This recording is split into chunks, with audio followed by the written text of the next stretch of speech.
Flick a été très en colère contre l'équipe pour leur prestation de ce soir, mais à mon avis, il est aussi responsable que toute l'équipe dans ce fiasco. Tout d'abord, c'est vrai, l'équipe a manqué d'intensité derrière Lamine Yamal, le confirme en conférence de presse après le match. On a manqué d'intensité, on se dirige maintenant vers l'équipe nationale, mais à notre retour, il faudra retrouver plus d'intensité. Moi, j'irais même plus loin à Lamine. En fait, vous vous la racontez. En fait, vous vous la pétez. En fait, vous jouez comme si vous étiez déjà champion. Hansi Flick vous a prévenu une fois contre Mallorca, il vous a reprévenu contre Levante, et là, vous recommencez contre le Rayo. Et ben voilà. La Liga, ça se gagne sur ce genre de déplacement-là.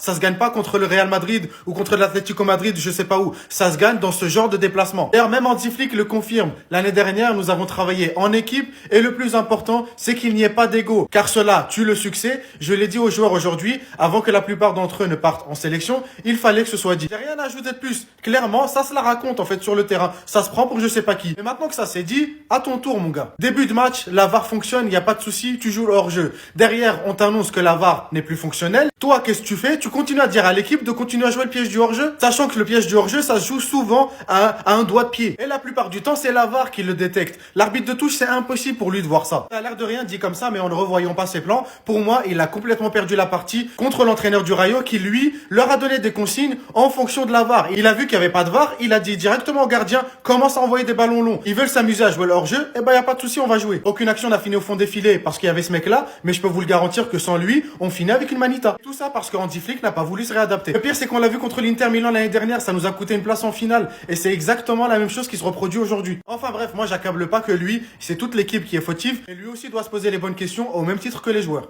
Quand tu chasses le naturel, il revient toujours au galop. À cause de votre défense, les Barcelonais, cette saison, vous n'allez rien créer en Europe. Inigo Martinez était l'homme qui gérait toute votre défense. À quelques jours de la reprise, il s'est barré. Et maintenant, vous n'arrivez même plus à faire votre piège du hors-jeu. Carrément, dites-vous, il a importé le piège du hors-jeu à Al Nasser. Ce qui fait qu'indirectement, Flick, il sait plus quoi faire avec sa défense. Depuis le début de la Liga, il est en train de tenter des choses. Mais on voit très bien que ça ne marche pas. Et même depuis la seconde moitié de la saison passée, on voit très bien que le Barça concède trop de buts. J'ai fait une vidéo où je vous l'ai dit. Il fallait remporter la Ligue des Champions la saison passée. Araujo, déjà, pour lui, je m'inquiète même pas. Le gars, il a tellement rien dans la tête qu'il peut pas faire le piège du hors-jeu. Koubarsi, le gars, il est trop jeune et il fait encore des erreurs. Il ne pourra jamais gérer le piège du hors-jeu comme Inigo Martinez. Hier, Flick a tenté avec Eric Garcia en tant que défenseur central, mais on voit que l'alignement, il est pas au top comme Inigo Martinez.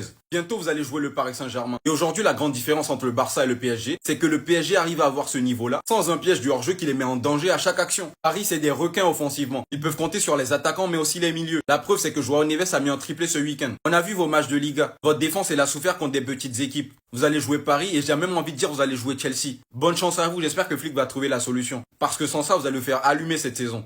Il n'y a rien d'autre à dire. Sa déclaration, elle explique le problème du Barça cette saison. Barça, Rayo Vallecano, un partout. Lamine Yamal qui se fait tacler dans la surface en première mi-temps et qui obtient une faute. Il va aller ensuite concrétiser son penalty. Pour le penalty, il est comme il est. Moi, je trouve qu'il est mal tiré, mais bon.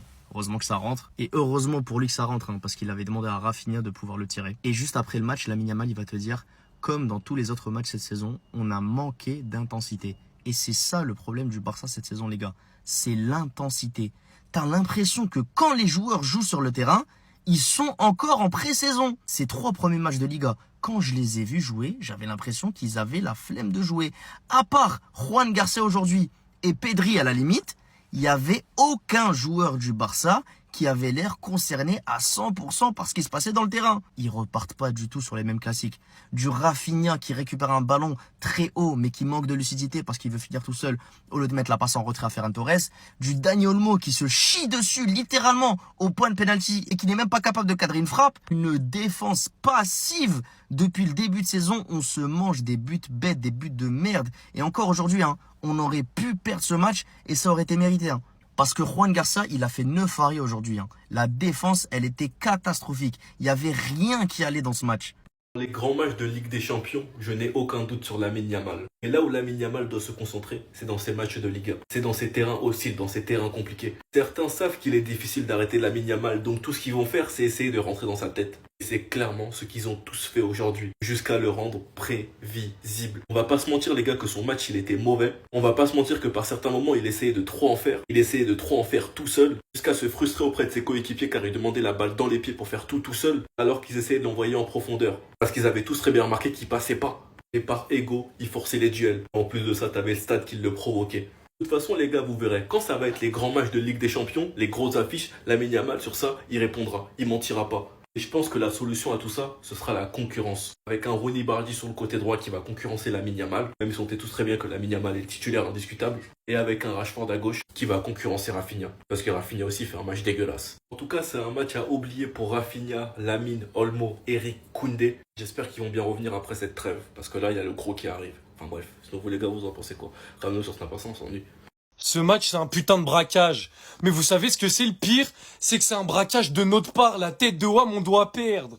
On doit perdre. Tellement on est dégueulasse au football. Dégueulasse. Si ce mec-là n'est pas dans les cages, on prend une manita. Face au Vallecano. Allô? C'est normal, genre. La situation est normale. Je ne comprends toujours pas pourquoi la direction a dit oui pour vendre ce mec. Parce que maintenant, notre piège du hors-jeu, c'est un piège à souris. Ça piège personne, c'est éteint. C'est dégueulasse. Ils ont 20 000 ballons dans le dos. Si on joue comme ça contre le Real et contre le PSG, oh non, on va en prendre 5.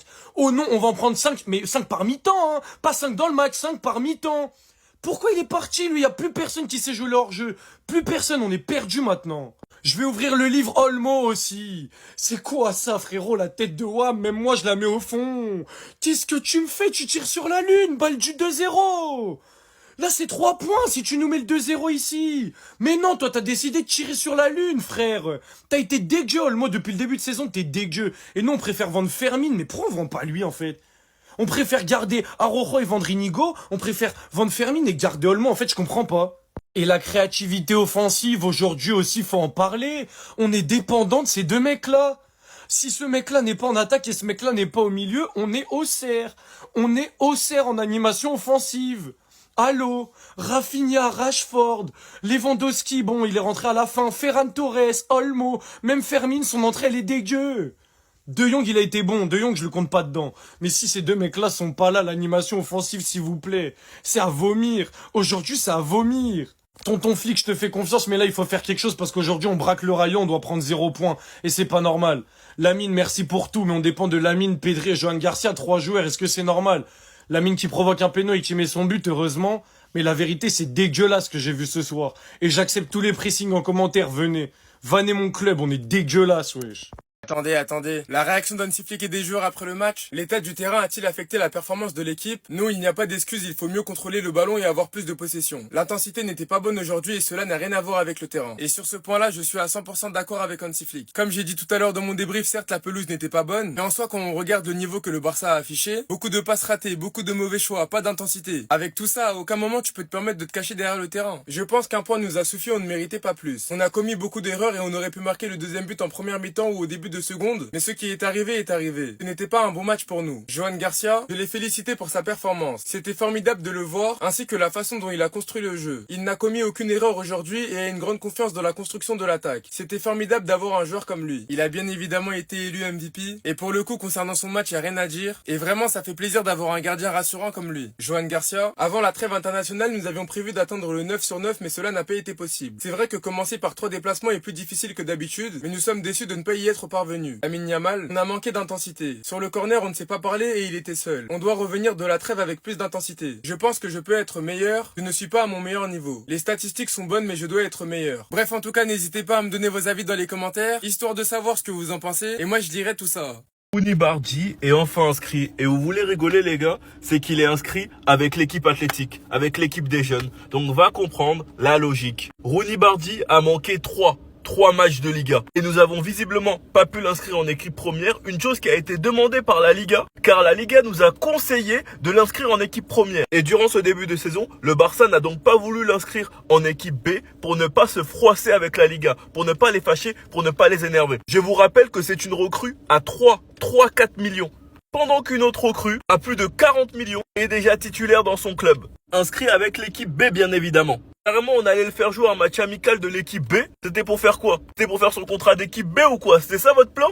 Bref, ça va être très intéressant car en LDC, il va retrouver son ancien club Copenhague. Lui-même, il avait la patience, son rêve, c'est le Barça. Et ça va être très intéressant car il va concurrencer Lamine Yamal. Lamine Yamal, il va arrêter de se BR et de jouer tout seul. Parce que Ronny Bardi, il est là pour tout manger. Le flic n'hésitera pas à titiller l'ego de Lamine Yamal s'il ne se réveille pas. Enfin bref, sinon vous les gars, vous en pensez quoi? Ramenez-vous sur ta passance, on s'ennuie.